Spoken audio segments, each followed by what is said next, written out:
বানর যদি লাফাইতে লাফাইতে ল্যাস পশম পইরিয়া গাছের ঘষায় ঘষায় মানুষ হয়, এখন দুনিয়াতে বানর নাই।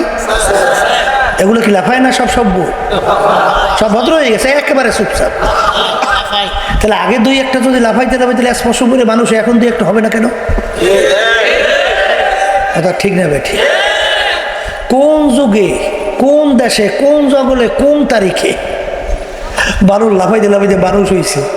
এই দেশটা দেখাও, জঙ্গলটা দেখাও, এই তারিখটা দেখাও।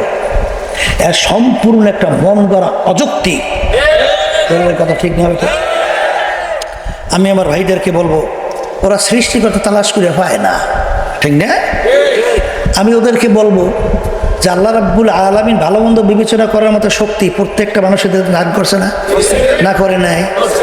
পাগল ছিলেন না? পাগলের উপরে কোনো বাদ বিচার আছে?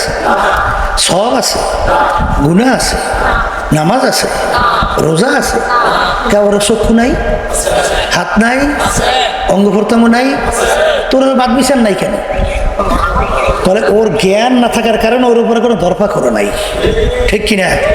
কিন্তু এটা জ্ঞানী মানুষ যদি অন্যায় করে, ছাড় নাই, ঠিক না বেটি? আল্লাহ রাব্বুল আলামিন এই ভালো মন্দ সৃষ্টিকর্তাকে তালাশ করে বের করার জন্যই তোমাকে আমাকে জ্ঞান দান করছে, কথা ঠিক না বেটি?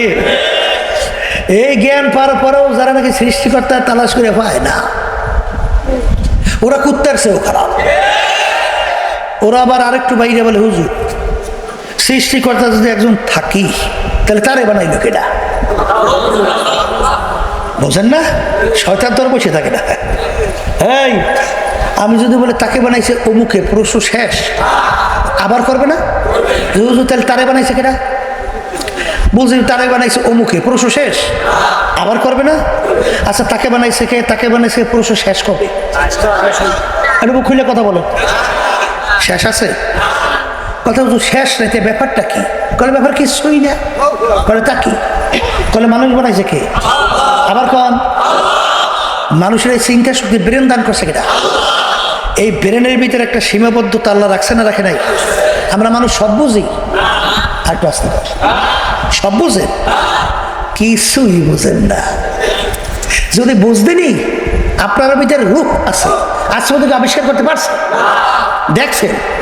কালা না নীলে না, ধলা না নীল না, অমুক টমুক সমুক, দেখছেন? তাহলে আপনি স্বীকার করেন আপনার ভিতরে রূপ আছে? এটা স্বীকার করলেন কেন? কি এই আল্লাহর বান্দারা, অনেক জিনিস আপনার আমার ভিতরে আজ পর্যন্ত ডাক্তার আবিষ্কারই করতে পারে নাই। মানুষ কি এমনি বাঁচতে থাকে? পারেই দেয়। মানুষ, ডাক্তাররা বলে মানুষের শরীরের ভিতরে লক্ষ লক্ষ রক্ত কণিকা, প্রত্যেক রক্ত কণিকা চলার রাস্তা ভিন্ন।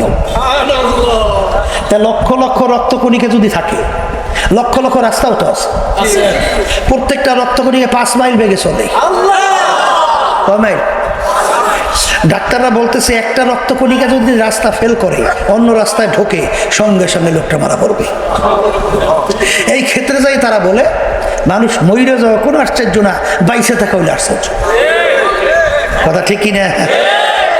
এই বৈজ্ঞানিকরা আবিষ্কারই করতে পারে না। হাড়ের উপরে বোটা আছে না? বোটা ওঠে নামে, কি করে ওঠে? এবং কোন দুনিয়ার কিছু নড়াচড়া করতে হলে পিছনে শক্তি লাগে না?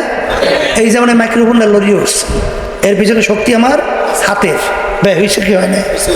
কিন্তু ওই হাড়ের উপরে যে বোটা ওঠে এবং নামে, কোন শক্তিতে আজ পর্যন্ত আবিষ্কারই করতে পারে না। চলতে তো আছে, স্বীকার করো না?